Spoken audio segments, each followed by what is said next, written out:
У одному з попередніх відео ми говорили про залізоповітряну батарею лише теоретично, без реального елемента, без експерименту. І ви запитали, а чи можна її зібрати власноруч? Сьогодні я виконую цю обіцянку. У коментарях до минулого відео було багато цікавих зауважень. Найчастіше звучало порівняння з батареєю Едісона.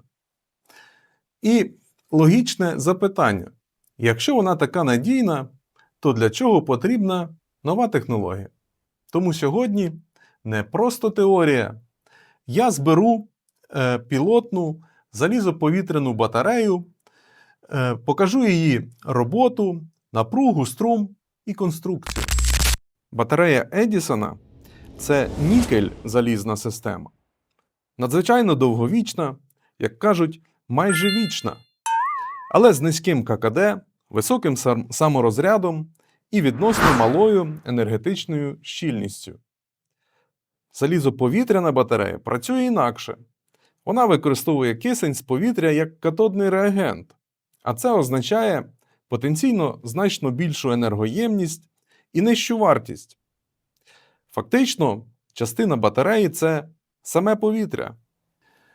Я почну з одного елемента, а потім буду додавати елементи і під'єднувати послідовно.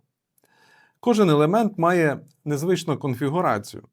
Два повітряних електрода, які стоять по боках, і посередині між ними залізний електрод.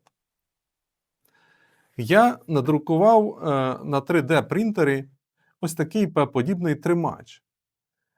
З двох сторін, як вже сказав, будуть повітряні електроди, і посередині буде залізний анод.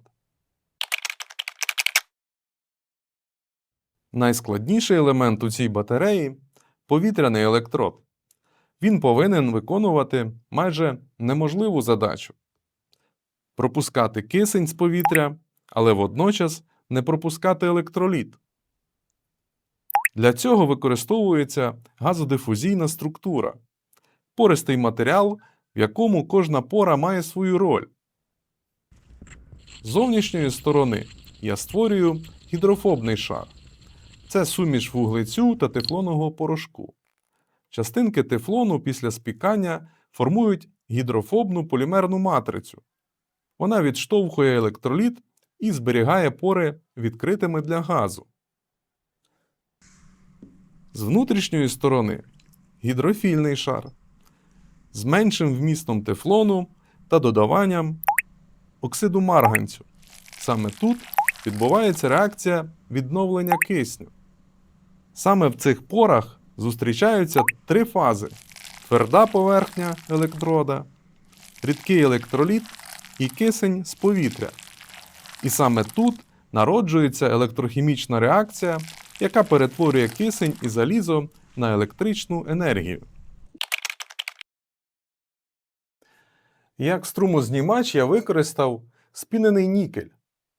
Він краще тримає структуру після того, як залізо перетвориться на гідроксид.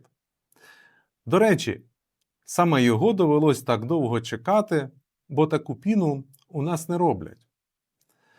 Як активний матеріал я використав суміш залізного порошку, графіту і тефлону. Я запресував цю суміш у пори і спік при температурі 340 градусів. Ну, як бачите, знову тефлон. Я використав класичну промислову технологію термічного спікання ПТФЄ. При температурі близько 340 градусів частинки тефлону зливаються і формують пористу полімерну матрицю, яка робить електрод гідрофобним і не дозволяє електроліту заливати його пори. Саме це відрізняє професійний газодифузійний електрод від більшості аматорських конструкцій. Крім цього, я застосував метод механічної фібриляції.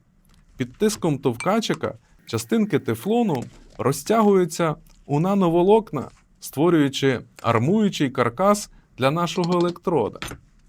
Це той самий принцип який використовується у промисловому виробництві сухих електродів для батарей і паливних елементів.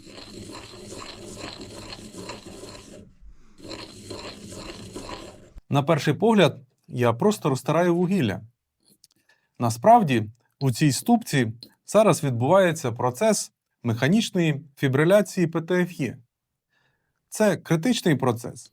Він відрізняє справжній електрод від купи сажі. Під дією сили зсуву сферичні частинки тефлону не просто перемішуються.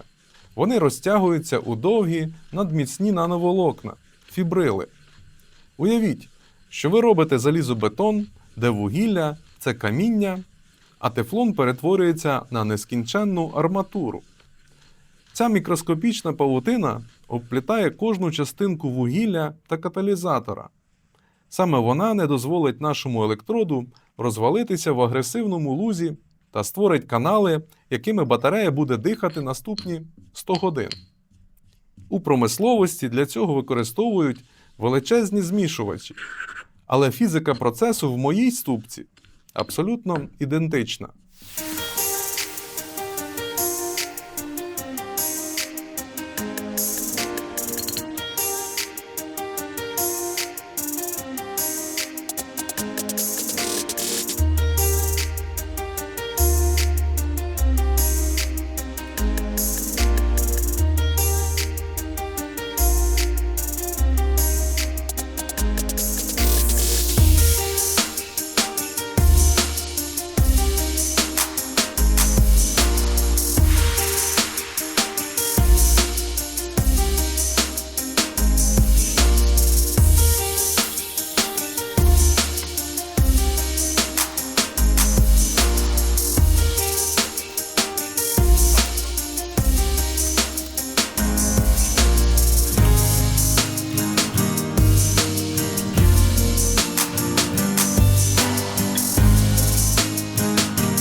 Як електроліт я використовую гідроксид калію.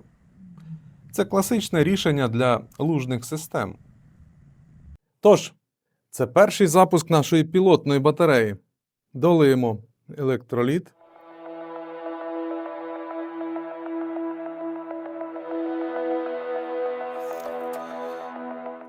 Поміряємо напругу.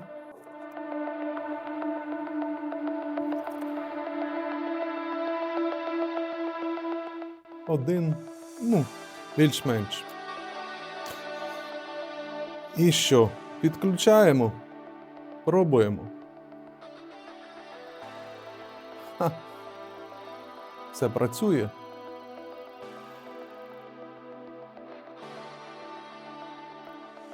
Але це лише перший прототип.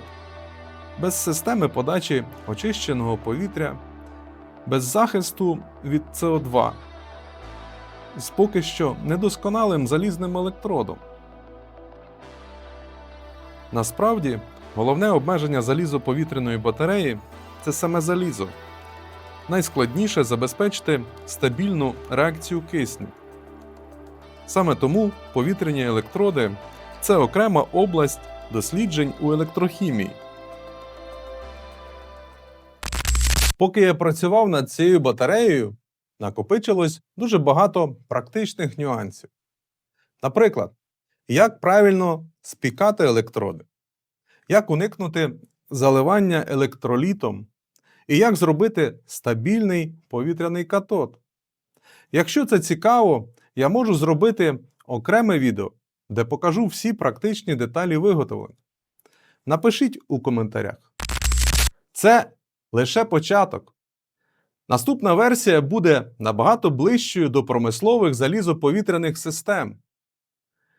І тоді ми подивимось, чи може така батарея стати реальною альтернативою літію для довготривалого зберігання енергії. Підписуйтесь, ставте вподобайку та тисніть дзвіночок, щоб не пропустити цікаве. Пока!